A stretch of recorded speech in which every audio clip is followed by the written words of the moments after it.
I'm going to try to keep it as linear as possible through the interview. So we're going to kind of start with like before the accident, then kind of touch on the accident and then move on from there. So, my first question being, what was life for Petra like pre-accident? Was being an Olympian on your mind? Was competing on your mind? Or, what did it look like? Yeah. I was a high jumper, so I always did track and field in my whole life, and I competed at the University of Nebraska Lincoln for 5 years. And in the beginning, I thought I would go pro maybe for a few years for my country, but then I tore my ACL, and then I decided that wasn't the option for me anymore. So in 2021, I graduated from college, and then I decided to hang up my spikes and move on with life, and start work, and start living my life. Nice. And then, so I don't want to like linger too much on the accident because I mean, it's important, but what's more important is, what we're doing now. But you mind sharing, what happened? Yeah, so it was in 2022, and it was basically a UTV accident. Um, it broke my left arm and my right hand, and it was pretty bad. The doctors tried saving my left arm, um, but they couldn't. So it resulted, you know, in a final surgery. When I lost it, it was pretty sad. But then, even before the final surgery, I decided to go back to track and be a para athlete, to have a goal and work towards something that brings me joy, and something that can pull me out of this, you know, tragic accident stuff. So in the hospital, I decided to go back and put my spikes back on. So you were at the hospital when you decided to start getting back to it, huh? Yeah, yeah. So the doctors told me that um, they're gonna amputate my arm, and it's pretty sad. So before I went to the surgery, I had to think about something. I had to set myself a goal or something, because like waking up with one hand, then you live 25 years in your life with two, is it's pretty sad. So even before the final surgery, my dad was my coach before I came to the States, and I called him, and he said that you could be a para athlete, and it's pretty cool. So that's what I was thinking about before going to the final surgery, and that's how I came out that okay, I'm a para athlete now, and I'm gonna do my best and work towards my goals. Yeah. Touching on that decision to become a para athlete, Petra, and seeing how far it's come to you competing in the Paralympics in France next week. How important was that decision for you to continue on and kind of transform into a para athlete and with a goal of the Paralympics? It was pretty important, because if you think about it, it's a pretty big event in your life when you lose a limb. Um, and I really needed something, and I knew that Paralympics is a thing. I didn't know how hard it would be for me to get there, because I was a high jumper, and high jump is not offered for us at the Paralympics. So I had to start training for running and long jump, and it's even long jump is a lot different than high jump. So I had to retrain my body, my brain, everything, my muscles, and the workouts are completely different than high jump. So um, it was a very important decision in my life. I would say it was pretty challenging too. Yeah, how was it to kind of to change into that? If to adapt into a different sport, how challenging was that? And from speaking to you in the past, you always talk about you needed that thing to look forward to. You needed something to kind of a goal to grab onto. Um, how important was that goal for you? And have you always been like that, very goal orientated, that you pick something and you just go for it 100%? Yeah, so I always like to have some goals and something to work towards, you know, always learn something. So I'm that kind of person. But after the accident, I think it just got stronger because I knew and I felt that it was just pretty awful, you know. And I figured out that, okay, I can move on with my life. I need to move on with my life. I can sit here and cry, but that's not gonna help with anything. Of course, you know, every once in a while I still cry and all that, but you know, I have bigger things to focus on. And I figured out that, you know, if I have structured workouts and I have a team again and I have a coach and I go to all these meets and I see that I'm not alone. Because if you walk down the street, how many people you see with one hand? Not too many, you know. So it's pretty fun to belong to that community and see all the people working out and on a pretty high level. So yeah, I think it got bigger after the accident that I really needed something to work towards. But I always been like that. Well, touching on working out and like training and stuff, does training look like compared to pre-accident? You know, like Mhm. how much did that change after? Yeah. So the main thing, because it's, you know, as I said, I was a high jumper and now I'm training for different events, sprints and long jump. It's very different. So I had to get used to it. I thought that I had hard workouts as a high jumper. No, I know I didn't. Training for the 400 meters in track is pretty tough. I'm running a lot. I don't think I ever run this much in my whole life before I started training for these events. So it's so it's pretty hard. It's pretty challenging for my body, for my mind, because you know when my body is pretty tired, I just need to listen to my brain that okay, like I need to keep pushing. So that's the one part. The other one is obviously missing an arm. It makes things pretty challenging. So you know, just if you just think about lifting or doing push-ups or anything, like you have to come up with something and get some tools. And that's how I was in the beginning, trying to figure things out. And I did. But then limb lab came around and now I have an arm. I'm running with this one and doing long jump, and it's pretty useful. So and I have another arm that I use for push-ups and different gym exercises. So obviously it limits what I can do, but with these tools it's pretty doable. So I like all the help, but if you think about just, you know, putting your socks on with one hand or tying your hair with one hand or just daily exercises, you don't need to go and work out and do something crazy. Just doing daily things, it's different, but you know, I'm still getting used to it. Yeah, and do you ever think about like yeah, like do you use like a microprocessor hand at all or like a hook at all or anything or No, I don't. So I use this arm for track, and then the other one for lifting, and then my mom made me this one. This is what I type with. So I just put it on my arm and I just type with it. It's pretty useful. So I don't have a microprocessor arm or anything like that. I'm pretty lucky to have an elbow and a little bit of forearm, you know. But yeah, I know you we're have. trying to make things work. I know you were recently surprised in Limb Lab by Jason down there at AWA with that kind of arm that's helping your training. How has that kind of assisted you in training? And I don't know, it seems like you have a very special relationship with the people at Limb Lab. If you want to kind of touch on that a little bit. Yeah.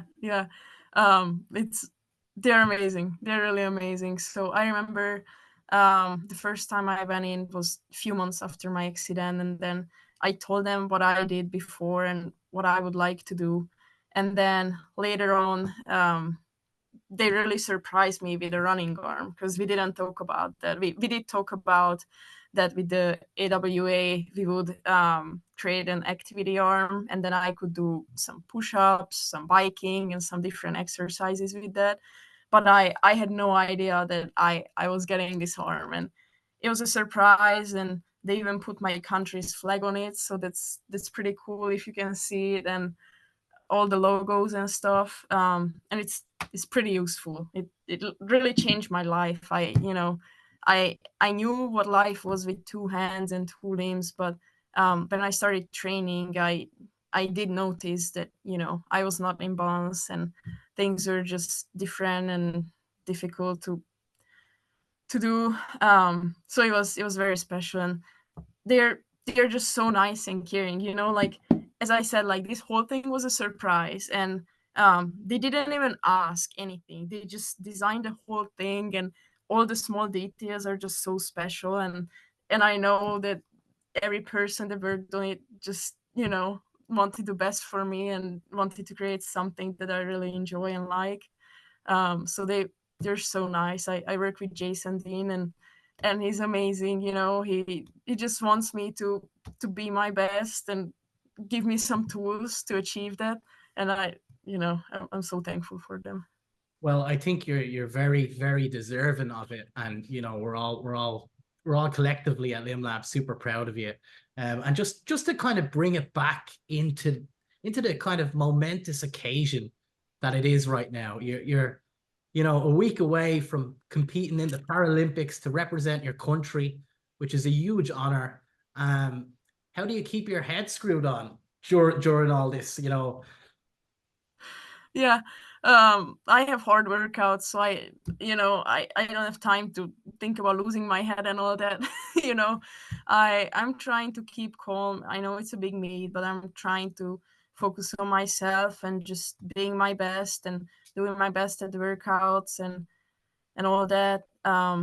Obviously it's gonna be the biggest meet of my life. So it's gonna be different. There's gonna be a lot of things around the Paralympics. Obviously, we're gonna move to the village soon in 6 days, and then everything is gonna be real. And yeah, I'm trying my best to keep calm. It's not that easy, but I've been to some big meets before in Japan in May, and it went well. So I'm just trying to keep focused, just be myself, focus on myself, and do my best.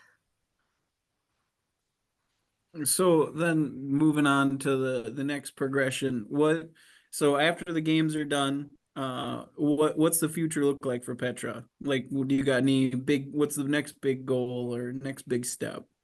Yeah. We didn't think much about it yet. Obviously, we are planning, keeping up with sports and continuing track and field after that. But now we are focusing on the Paralympics so much that we are not really looking into next year's competitions. I know there's gonna be a few, but after the games, we're gonna sit down with my dad, who is my coach, and plan it out. So we are not sure yet. This is what we are focusing on now, and we'll plan it out later. One track mind at the moment. I know you have a huge kind of support system around you from your family and partner and LimLab. Tell us how important that support system is and the relationship that you have with your dad, especially. Yeah, it's great. Right now I'm in Hungary, but I live in Omaha, Nebraska. So after the accident, my husband and my parents-in-law were taking care of me and helping out and coming up with things to make my life easier and more normal. So I'm super thankful for that, and they would take me to my workouts because my dad was coaching me online, just sending me the workouts because he lives in Hungary.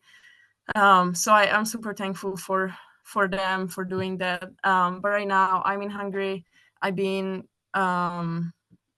here since April, I think. So I came to Hungary to be with my coach and train together because we had the goal of making it to the Paralympics, and it did happen. So we are flying there in a week, and it's pretty exciting. It's great training with my coach, who is my dad. It's, you know, that's what I had growing up. He was my coach. And then I went to the US, and, you know, obviously the university coach was coaching me, and now we're back to my dad. So it's great. You know, he wants the best for me. He always tries to figure out what's best to, like, peak my form when it needs to be, and all the different exercises that I can do with, you know, with my limitations and all that. So it's, you know, it's great. I love it. What's that dynamic like, having your dad as your coach as well? Does he let you away with stuff, or is he more strict with it? No, it's just so funny, because even with high jump, it was the same thing. You know, everybody was asking, well, how's your dad? Is he very strict?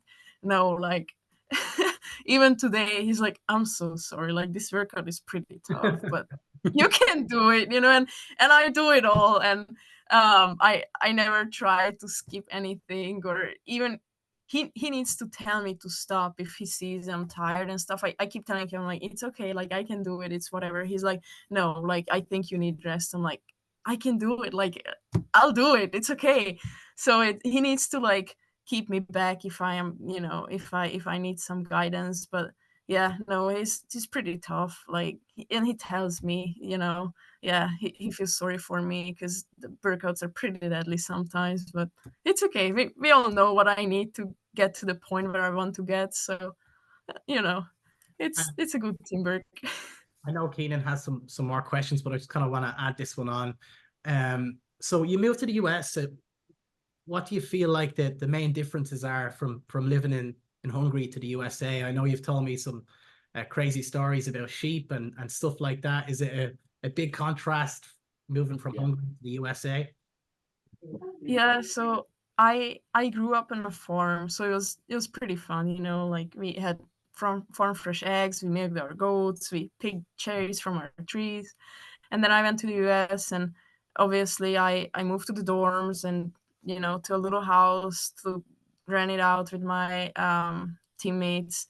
So that was different, you know. Obviously, I didn't live on a farm anymore. People were not speaking my language anymore. The culture was so different. Like, nobody ate as much sour cream and cheese as I did, because we have a lot of sour cream in our culture. And it was just different. But mainly, I was missing my parents a lot, and in my language. I think, you know, I could still call them, but it wasn't the same. um yeah, and, like, in Hungary, like, public transportation is so good. Like, not many people have cars, so that was another thing that I couldn't get around, because, you know, as a freshman, like, I'm not gonna buy a car as an international student. So I was just biking everywhere, because, you know, or ask my friends for a ride. So that was different too. Yeah. So I guess I'll touch on it a little bit. So I'm also I had an accident as well, that I'm an above the knee amputee.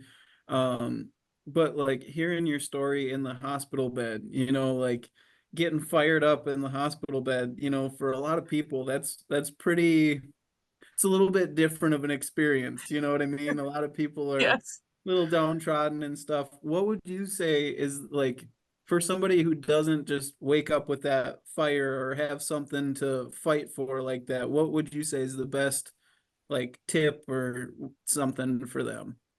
Yeah. um I I think your life is just gonna be better if you have something set, something that excites you, you know? It doesn't need to be a sport. It can be whatever you want to do, you know, like painting, or whatever you want to do. But for me, I know I really needed it to keep myself sane. And I think you just need to think about what you really enjoy doing, and what would bring you joy, what would make you feel like you're a whole person, and, you know, you're so worthy and all that. So I think you just need to think about that, and then start working towards that. And then if it works, then just keep doing it and get better and better. And if you enjoy it, then never stop doing it. Yeah. Yeah. And then touching on, Jamie was telling me before the call that you were a big part in the pool tournament down there, you know, and like, with the Limbstrong group, like, how important is like that kind of support to you? You know, like this, like you were saying, it's really hard to find another person missing a hand out on the street, you know, like Yeah. what does that mean for you when you like actually get to be around people that are kind of in the same situation? Yeah, it's great. I'm very thankful that, you know, Limb Lab has that kind of activities organized. Because as we all know, like there's not too many people uh, walking on the streets with one hand, or like, you know, prosthetic legs and different kinds of things. So it's nice to see that you're not alone. I know there's social media and you can see that you're not alone, but it's just so much different when you can actually talk to real people, get to know their stories, and just hang out with them. I think it's a great opportunity for us to be a little bit more open and, you know, make some new friends and exchange some experiences. So tell us what's upcoming for you. What events are you taking part in the Paralympics? Kind of what you're excited about most, and the challenges that the next couple of weeks entail for you, Petra. Yeah.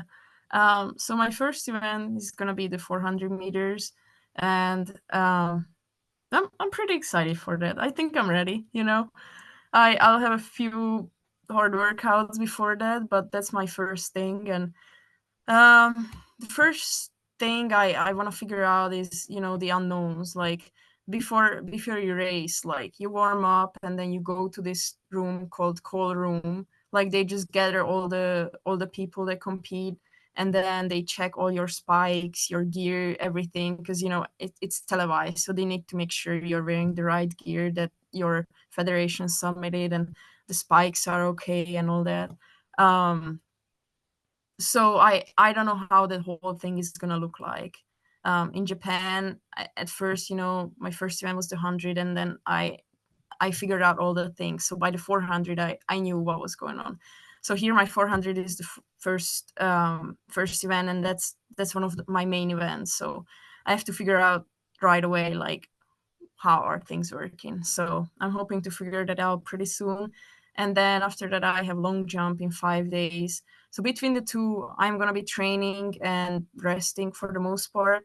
I just need to make sure that I just stay healthy and I don't get injured and all that.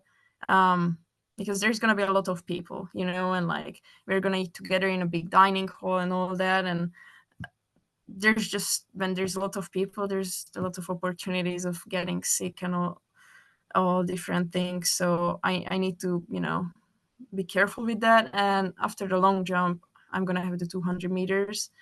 I'm excited. My coach is gonna be there for the 200 and for the long jump. For the 400, he's gonna be watching it from home. But, you know, I'll do my best and we'll see how it goes.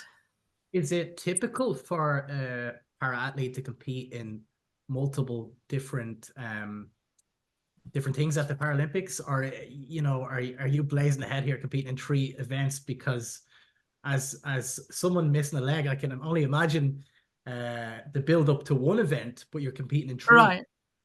Yeah, it's not easy, but for Paralympians and for para athletes, it's more common than for the regular Olympics. So right now, many of us are competing in 1, 2, or 3 events. But I think as time goes on and years go on, we'll have to pick one, because everything is getting very competitive. As you know, everybody recognizes para sports and more kids are getting involved and all that. We're getting more attention. It's getting crazy competitive. So I was just talking with my friends and she said the same thing, that right now, yes, we can compete in 3 events and hopefully do okay. But in like 8 years, probably we won't be able to do that. So right now, I'm not alone. So a few more people are doing the same thing, competing in many events. Wow, I didn't know that. Yeah. And so you do have plans in the future to compete at like the next games when that pops up, right? Right. Yeah. Yeah. Okay. So the next Paralympics are 2028 Los Angeles. I think I want to compete there. it's 4 years from today. So that's a long time, but I'm planning on, competing there too. So how do you plan to kind of relax and unwind during these 3 events that you're going to be taking part in? Have you got any plans for that? I know you have a lot of family over there with you, who will be there with you in Paris.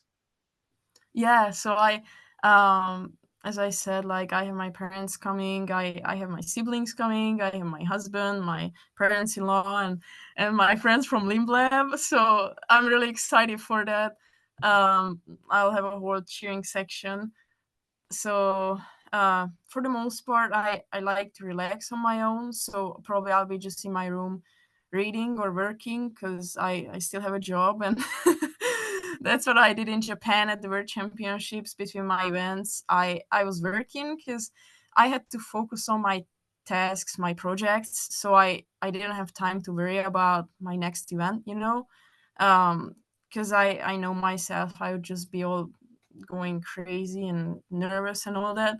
So it's nice to have a job. It's annoying because it's sometimes I could be sleeping instead of working, but it takes my nerves away a little bit. So probably I won't have much time to sightsee, because I can't be on my feet too much, because I need to rest my legs. So probably I'll be in my room reading, listening to music, hanging out with my family and friends a little bit, and working.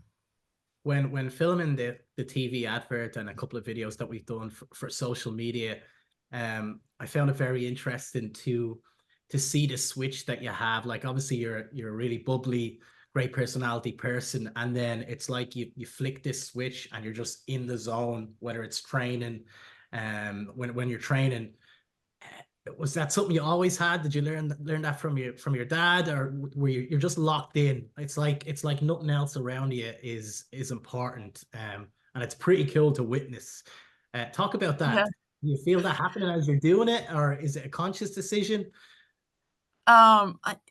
Whatever I do, when I train, I know that everything needs to be the right way, and I need to focus. I need to focus like crazy to get to that point. And at meets, it's even more important. Like, I'm just focusing on myself. During long jump at the World Champs, I remember, I was just focusing on myself. I was not watching what the others were jumping, what results they were getting, what place I was sitting at, or anything. I was just focusing on myself. And it's funny that the commentator, I didn't hear them because they were just, online commentators. They were saying that, like, oh yeah, like, probably now she's thinking about that the girl that just jumped right in front of me out jumped me, so she jumped better, she took my 3rd place and whatever. No, I wasn't. I had no idea what she jumped. I was just focusing on myself. So I was always like that. I don't know.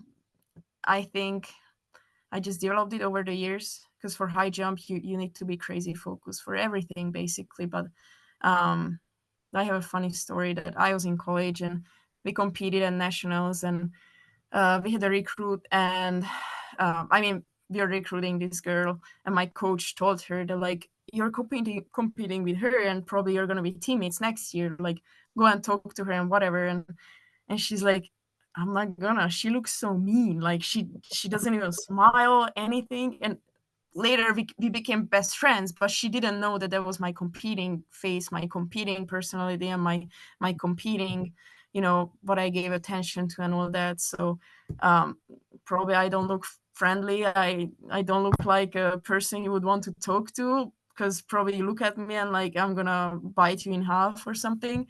But I need that. I needed to be my best and do my best.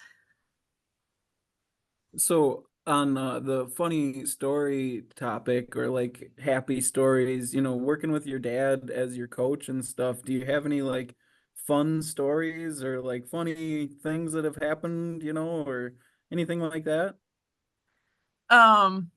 Well, it's funny because sometimes, like, he forgets that I have one hand, like, it's kind of weird, but sometimes I need to remind him. He's like, oh, okay, makes sense. But it's pretty funny. Like, he never tied hair before. you know, but I can tie my hair, especially now it's pretty short, in one hand. So like I remember once we wasted like 10 minutes because he was trying to tie my hair, and like nobody was at the track. So I'm like, we don't have any other options, like please. So but he's getting better at it, and you know, now I don't even need to ask him, like he helps me tie my shoes, obviously. No, I don't know. We always have a good time. It's just a great teamwork. Okay, we're gonna open it up for people in the audience here to ask some questions to you. But before we do, have you got any advice that you would give to somebody? Maybe we'll put this on YouTube, or anybody in the call right now who's watching it and they're thinking about taking on a new challenge, or you know, maybe eventually competing in the Paralympics. What would your kind of number one advice be to that person to take the first steps?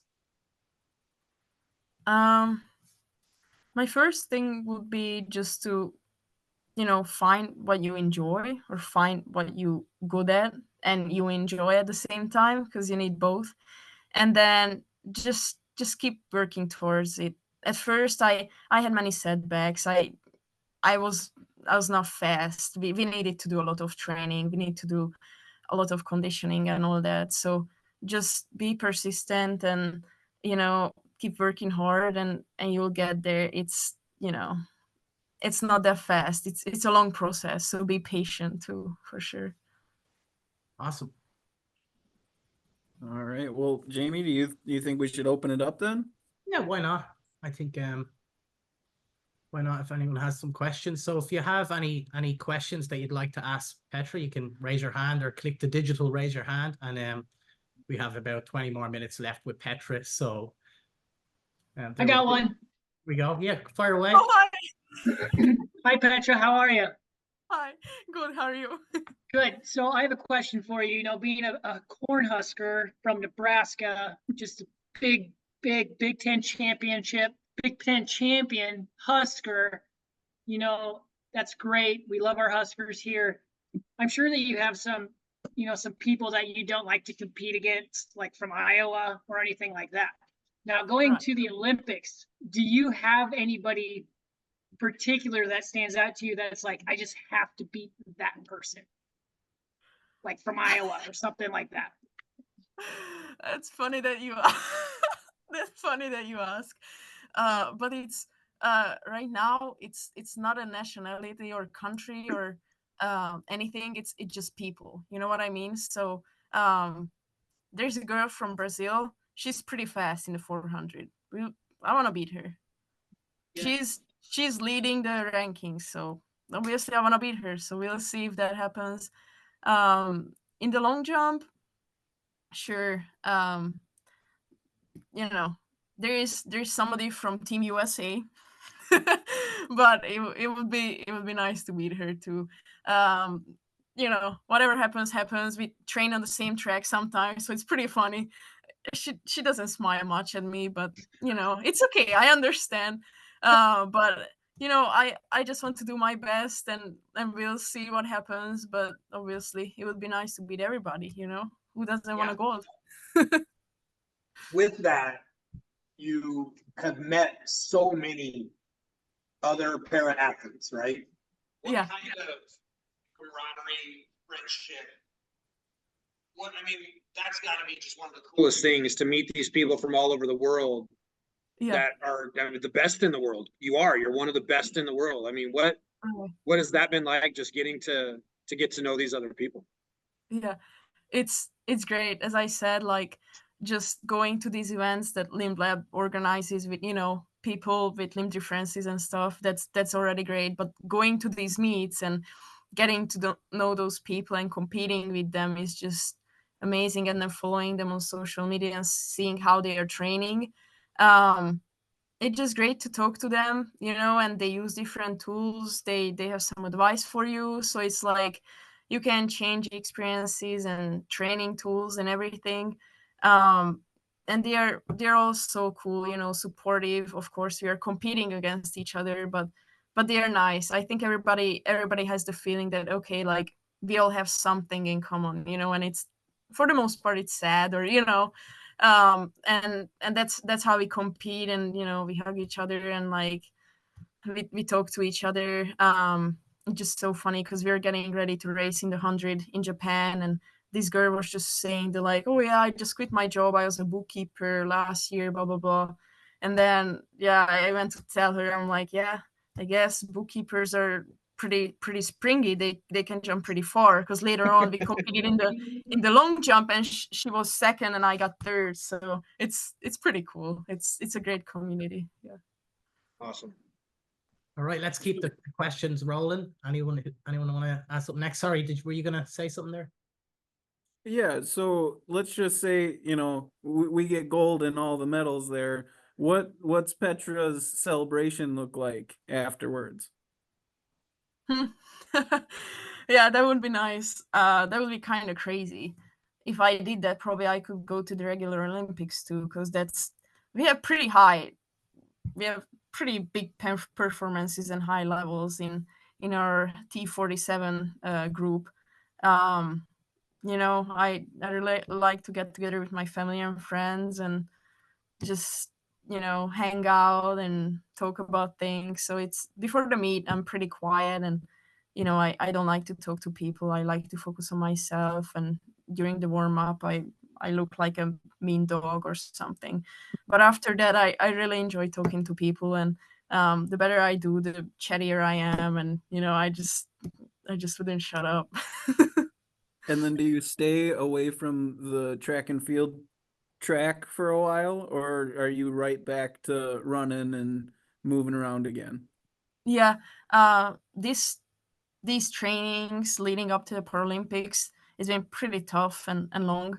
It's been a very long season, so I'll take a few weeks off for sure. So yeah, it's gonna be nice to rest my body a little bit and you know, meet up with my friends, because now I didn't have time for that. So I really like hanging out with my friends and family, seeing my grandparents here a little bit more. And I really enjoy gardening too. So I have a lot of things working in my garden. Yeah. Liz, I think, has a question there. Yeah. So hi, my name's Liz. I go to the Lincoln Limb Lab too. Nice. And I was just wondering if, like, so you were talking about how you have different arms for different tasks and stuff.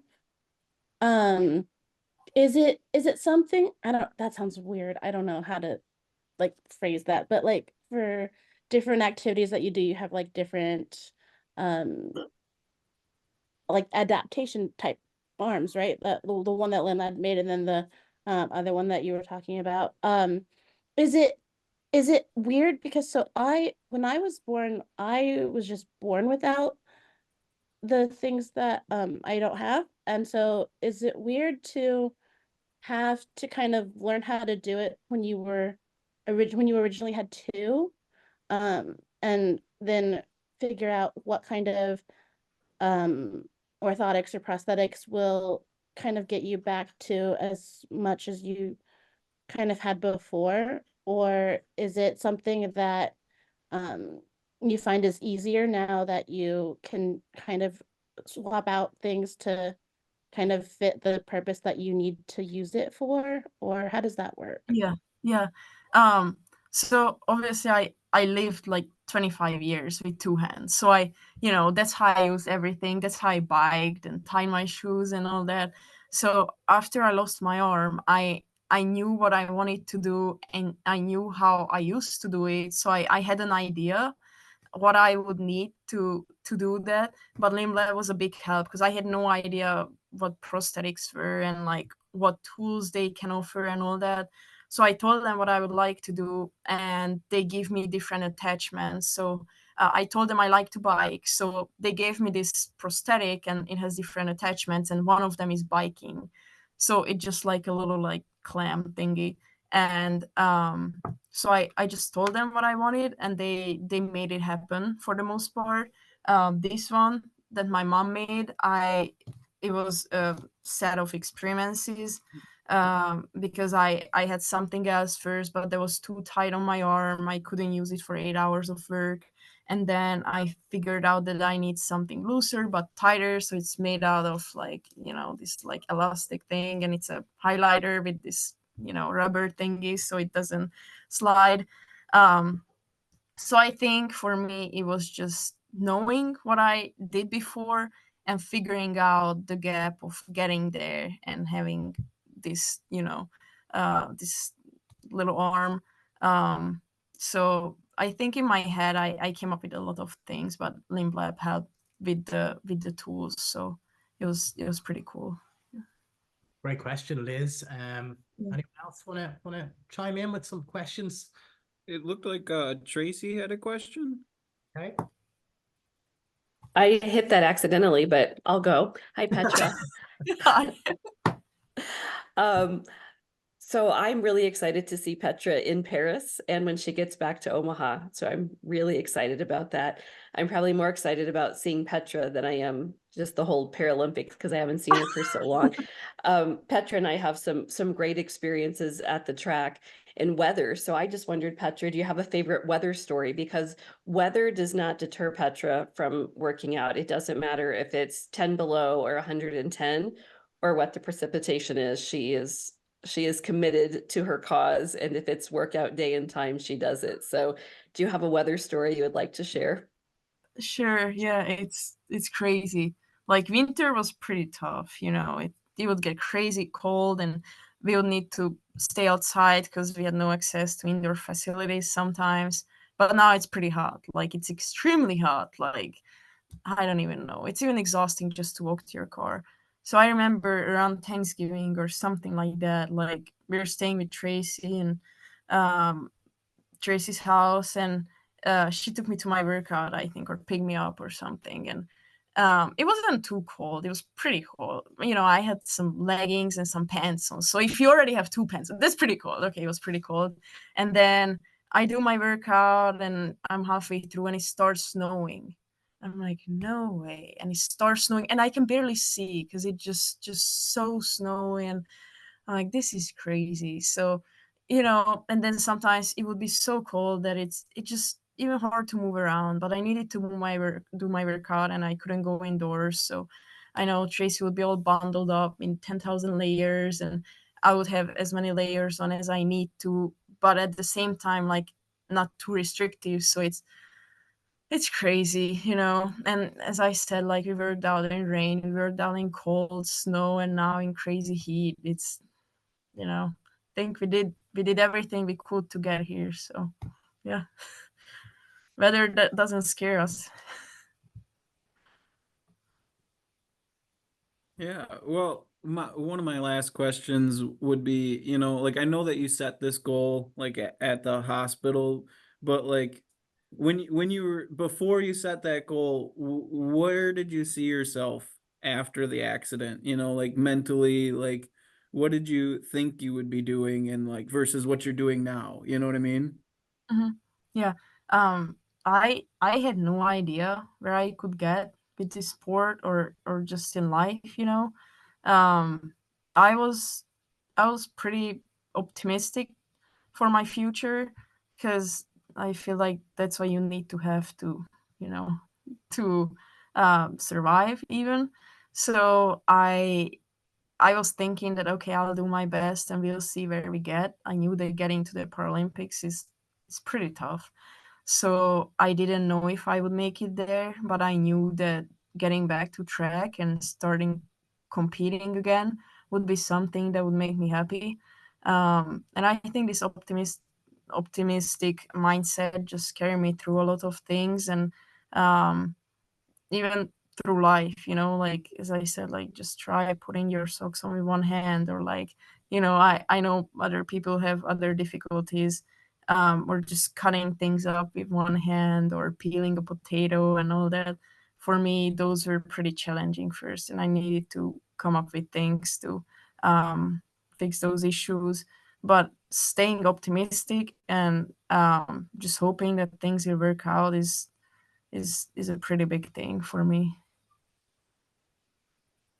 We have a couple more minutes left if anybody wants to chime in with a question or even a I thought. just wanted to point out that Brock shared a picture in the chat of Petra at the track. I think he had to actually scoop the track for her to run that day. So if you want to see the weather and Oh yeah. what he does to support her, there's him, or that's Petra, but he had to shovel the track so she could run. Yeah. Yeah. That was crazy. But as I said, the have a support. question. Far away. Oh, hi, Jamie. Hi, Petra. I grew up on a farm here in the States, so it's kind of fun to see another one from a different country. Yeah. Kind of more of a fun question, I guess. Do you have a favorite farm animal? Do you have a favorite like thing to do on said farm? Were you ever a part of your farm growing up? Like, because I was heavily involved in my farm of hogs and corn and soybeans. So just kind of fun to see what other states do for farming versus the United States. Yeah. It's just my family's farm, but Hungary does a lot of dairy cows. But for my farm, we had goats, and we milked the goats. They were dairy goats, like 25 at a time, which is a lot because we were not living off of farming. We just had a farm to support our family. So I loved milking our goats, and my mom made the best goat cheese. My favorite was with chili peppers, and my dad smoked this, so like smoked goat cheese with chili peppers. It was amazing. So I love my goats. I love my goats, and I need my goats someday because I don't live on a farm right now with my husband. We live in an apartment. It's pretty sad. But I love my goats, and right now I'm home. And as I said, I came here in April, so it's been a long time. And I planted some tomatoes and a lot of things like eggplant, paprika, and all that. And we have more than enough tomatoes, like a lot. My mom is like, I don't know what to do with it. So I started sun drying them. So now we have a lot of sun dried tomatoes. So it's pretty cool. It's the first time I did it because I don't know, I never done it before. We just made tomato juice and different pasta sauces. So yeah, it's pretty cool. Bring some back to the States. I want to try some. Yeah, I will. Did you say you got a sheep or a goat for your birthday one time, Petra, and you lost it? Was that a story you told us? Yeah, you got to tell the goat story. That's a great one. Okay, that was amazing. So we always had goats, and I told my dad, like, we have goats, I want some sheep. So my 18th birthday, they got me 3 sheep, and they brought it to the farm. The big gate was open, and then they let them out of the trailer, and one just ran away. Ran out of the farm, and like it's in the middle of a forest. So like, okay, good luck finding her. She ran away, you couldn't find her. 2 weeks later, I'm biking to the farm and I see the sheep, and I could not believe my eyes. She's like all scattered, and like she looked pretty rough, but she was a big one. She was, I don't know, she was like 120 pounds at least. And I was 18 and, maybe as heavy as her. So I dropped my bike and I started running. And she couldn't keep up because probably she couldn't drink for 2 weeks or something. Probably she found something. But then I got her, I wrestled, and I called my parents, and they picked me up with the car. And it was just so funny because I got 3 sheep, then 2 stayed, and I found the third one 2 weeks later. It was pretty cool. So yeah. That was my birthday gift. Just before we close it out, I know you and your partner have a special kind of training relationship, and is a kind of massive part of your team. Do you want to talk about that a little bit, and how special that is to you? And seeing the two of you guys train and stuff, it looks like you are locked in and have a great kind of relationship and coaching and partnership together. Yeah, it's pretty cool. He used to do some track in high school, so that's pretty useful. When I have some long runs, he runs with me, so he's very helpful. He prepares the sand pit and all that, records all my stuff that we need to send my coach. He's my biggest supporter, and it's great to have somebody, because like every day I spend like 3-4 hours on the track. Like that's a lot, and he's there with me. Like it's pretty nice of him, and I'm very thankful that he supports me in this journey. It's it's amazing. Yeah. Awesome. I see. I think we can take one or two more questions. Liz has a question there. If you want to fire away, Liz, whenever you're ready. My other question is, so you were talking about how you're doing 2 sports for the Paralympics and how that's not really something that people who do like the Olympics that just passed have to like pick one, but how you're currently able to do 2, but that might not be a thing that you'll be able to do in a few years. But if you weren't doing the events that you're doing now, out of the other Paralympic sports that exist, what would be the one that you thought that you think would be also cool to like just maybe try or watch? I don't know if I know you said you were gonna be spending a lot of time just like in your room and resting and like reading books and listening to music, but like, do you get to go see other Paralympic events while you're in Paris? And like, do you have interest in those sports, either to watch them compete or compete if you could do something for those too? Yeah, it's funny that you ask, because I was just looking into the different sports, because I don't even know all the sports that I could participate in as a T47 or amputee. But I know we have a lot of swimmers on our team and people playing table tennis and all that. So I think swimming is something I would want to try if I had the option. And yes, we have the option to watch all the events that we want. With our accreditation card, we could get into all the events, and I would like to go to as many as I can. As I said, my main priority is resting and relaxing, but I really enjoy supporting my teammates and watching different sports. So I'll for sure go and watch the swimmers. I like watching, we have some fencers on our team, and I would like to watch them too. And we have a lady and she does horse riding, so I'd like to watch her if I can. And obviously other sports that we don't have teammates in as well.